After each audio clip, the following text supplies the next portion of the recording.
Happy Wednesday. Happy Wednesday to you, Chris here. Checking in live with the Wiley Report. Nighttime conversations, reflections from the laptop. I haven't done a podcast video in a while. No real reason. I think the last time, I wrote most of the summer. Um, I went to see my mom and buddy the end of April. Then I came back, went to Baltimore, then went to Georgia. And I'm back here in Illinois. Been here a couple of days. You don't mind if I smoke, do you? And back at work. I was thinking today that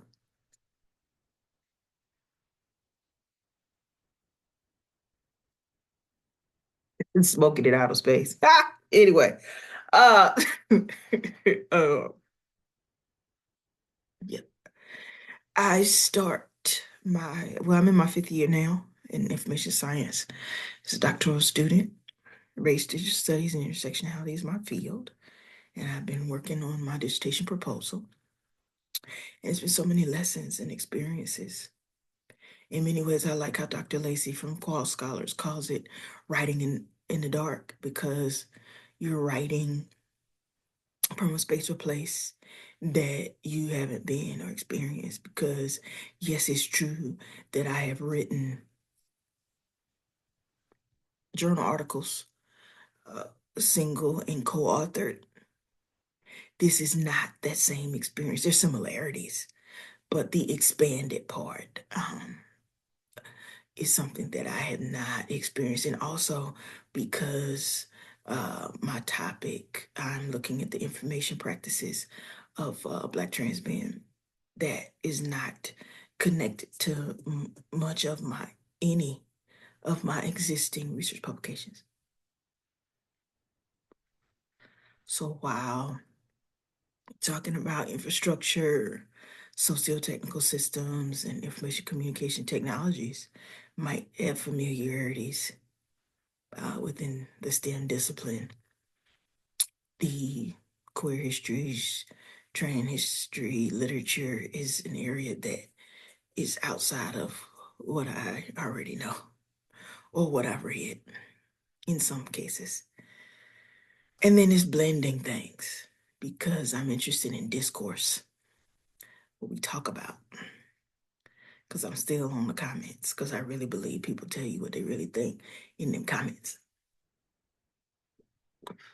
Specifically when you look at podcast platforms or online groups, information behavior that can be observed and found in online groups. So that's what I'm doing. Also been dealing with grief. Trigger warning, talking about death or murder. I went to a small historically Black college in Georgia. There were 99 people in my graduating class. Conveniently, uh, the same year I graduated. So you do the math on that. And I sang in the concert choir in college.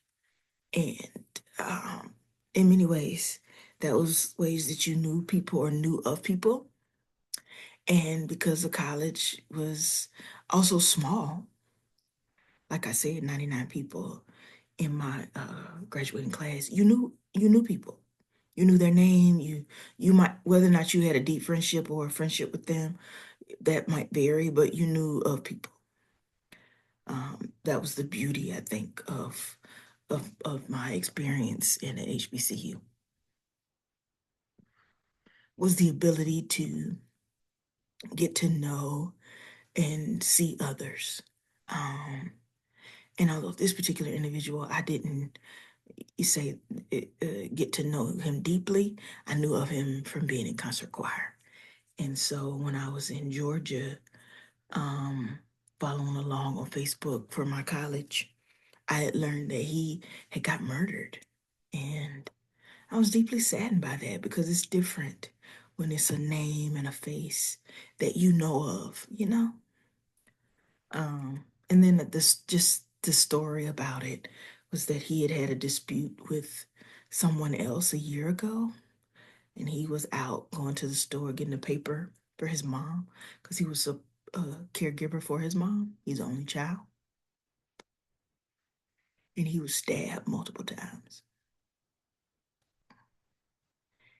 And they had his funeral today.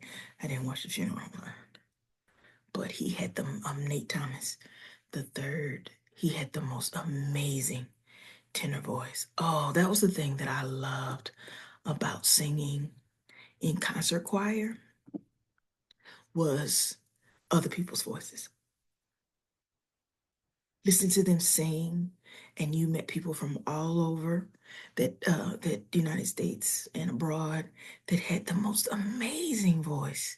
His was amazing, and it made me think about.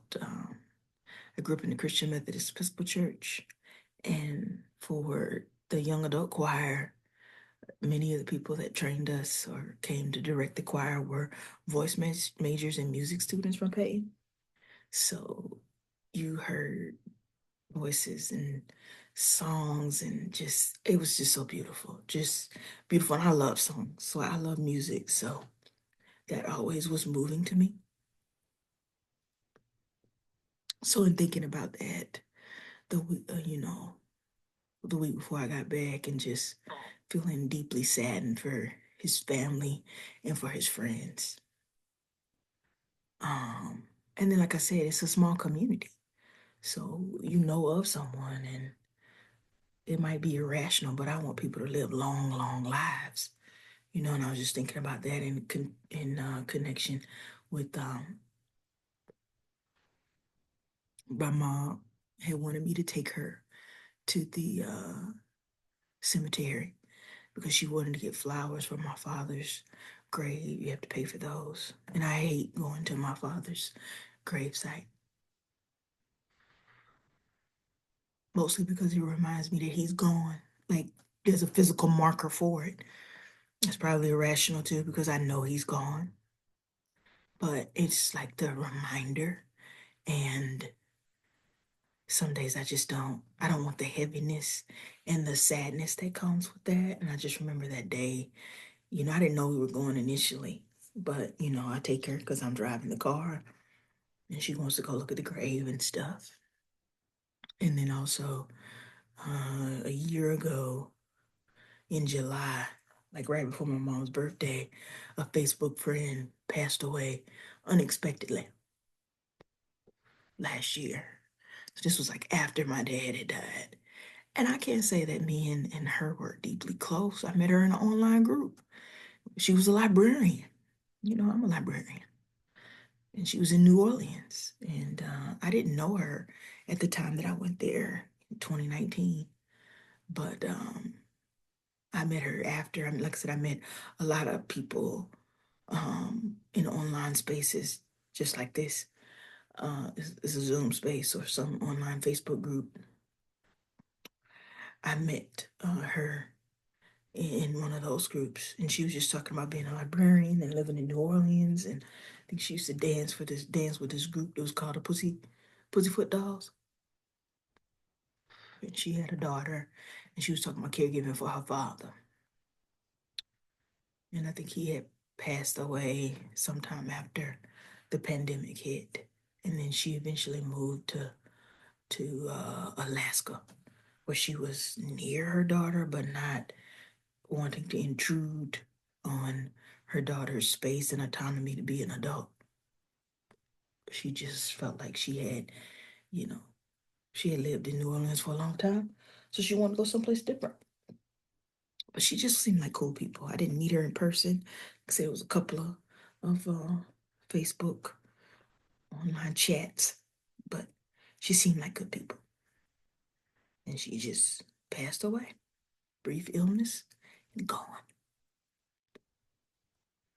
I guess I was thinking about all of that when I was in Georgia, and then I guess I got reminded. I was reminded of it again uh, when I saw that they were posting the funeral online, or they at least put the link. You could look it up for yourself. And hey, no, no. And then I guess too, I thought about it too because I talked to my mom tonight, and I learned that my aunt is in the hospital. They said she fainted, and they're running tests. My mom says that she thinks she just was out walking and it was too hot. You know, every time they say any one of the elders in my family is in the hospital or the ambulance comes, and even when I would hear the ambulance when I was in Georgia, I always start a silent prayer because suddenness. I, my father seemed healthy and was healthy as far as I knew until that Monday. And the reality that my parents, my surviving parent is 74, my aunt is 76, her sister, my uncle is 78, and I think Aunt Sissy is 81. I have to say, the name Sissy is not a slur in this context because my cousin was the first grand, and she named all of the elders. So because she couldn't say sister, which is what my mother and her siblings have called my aunt, it came out Sissy. Just figured I'd say that. Because she wasn't going to call her aunt sister the same way that she couldn't say, my cousin couldn't say grandma. So she called my grandmother Gandy. I don't know how we came up with Gandhi, but that was her name. And so by the time I was born, these were the names that were established because she's the oldest cousin. So that's how that worked. She was the first, I won't say she was the first girl, she was the second. But with Aunt Sissy, she and Uncle Bernard, they lived on the Upper East Coast in Pennsylvania. And my aunt, my cousin, and her mom were living either in Americus or they lived in Tennessee. I don't know. It gets a little fuzzy because my uncle was in the Navy. So sometimes it seemed like they were living close to whatever base he was at. So, but anyway, the point is she named the people. And I was saying that, lift up a prayer for my aunt. But it's weird how that is because, I was just thinking about it when my mother said that. And she didn't start the conversation with that.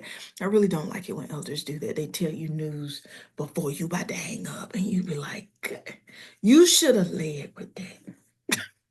You should have led. You know, start with that. Tell me that at the beginning.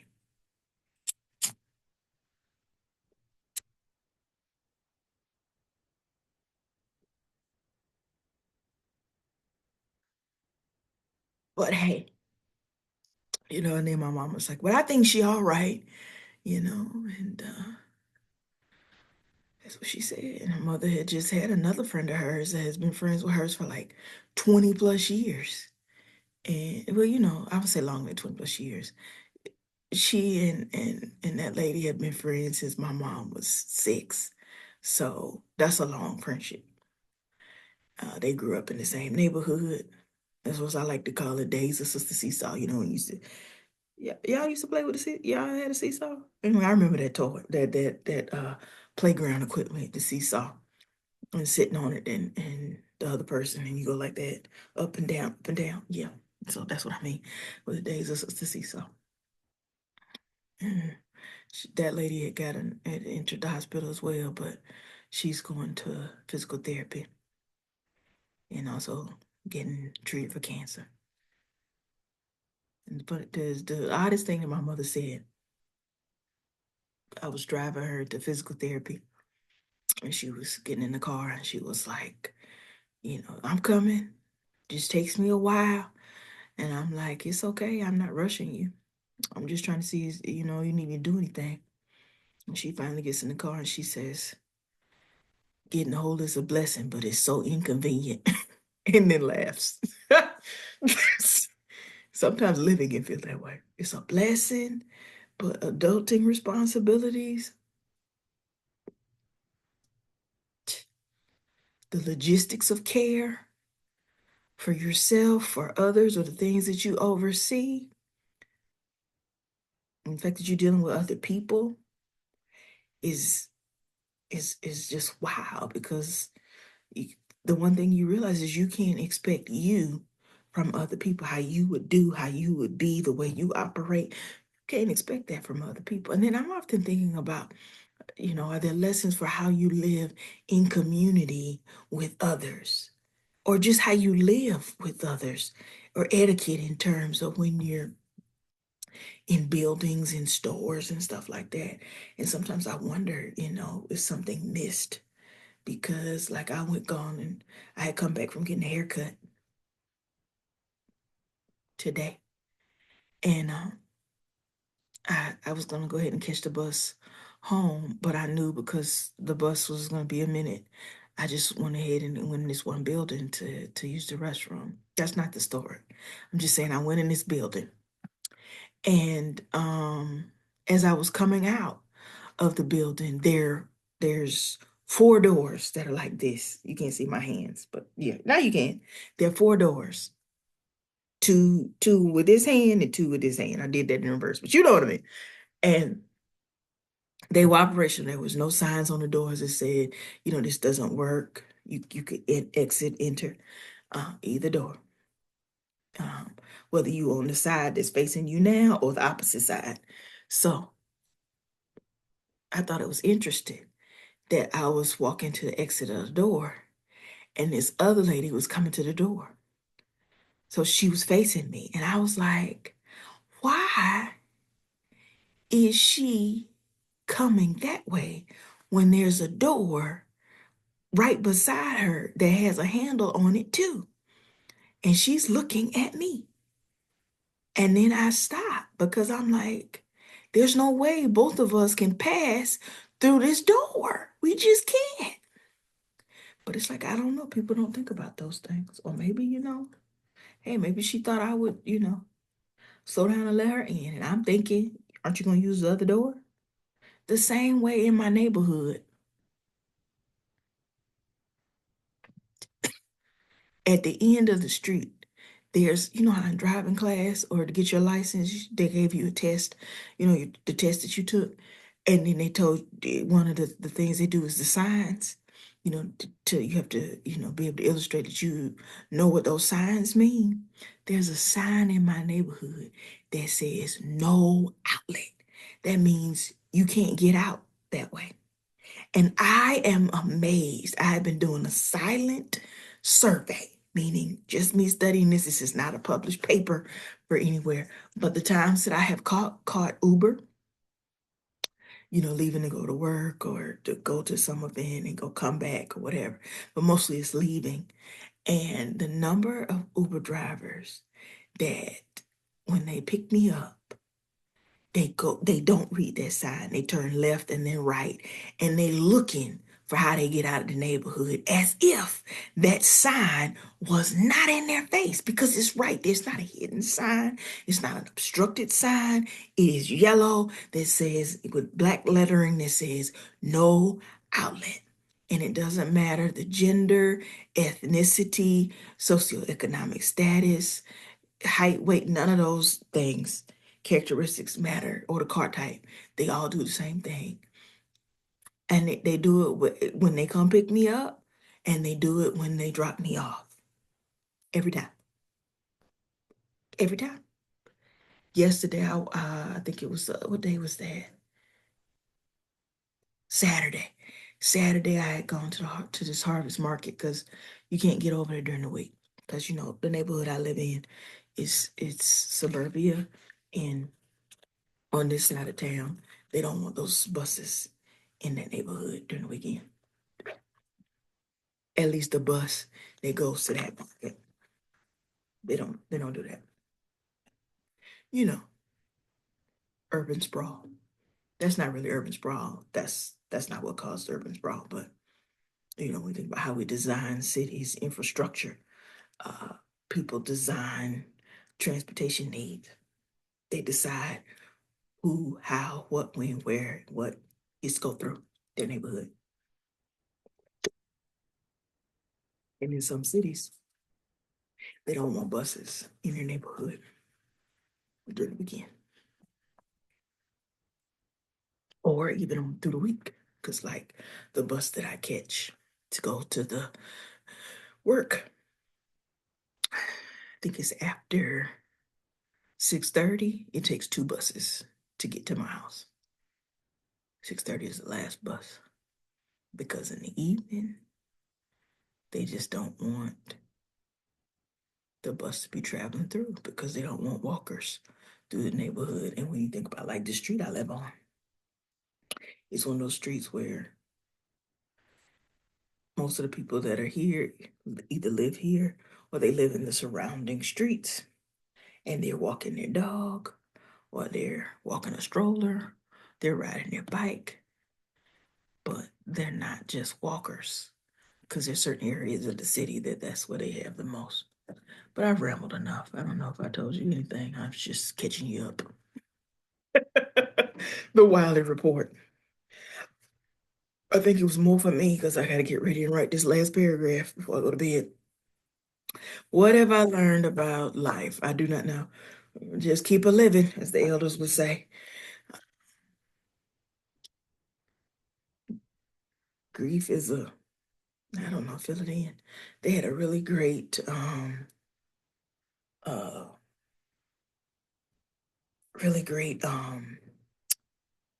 devotion today. It was talking about the grief, not just in terms of physical transition, but or death, but like in dreams or just in change in itself.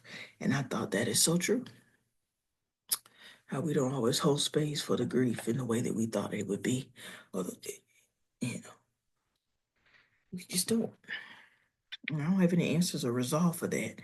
I just thought that was really great devotion this morning. Proverbs 31 Ministries, check that out. It says I think it's called something called holding on to hope. But I've rambled enough. This is the nighttime reflections as I tell you about where I traveled and coming back and what I've been working on. Working on my dissertation proposal. I hope that wherever you find yourself, you're doing your best and taking care of yourself, being good to yourself, being gentle with yourself, loving you for the you that you are. Peace. Y'all have a good night.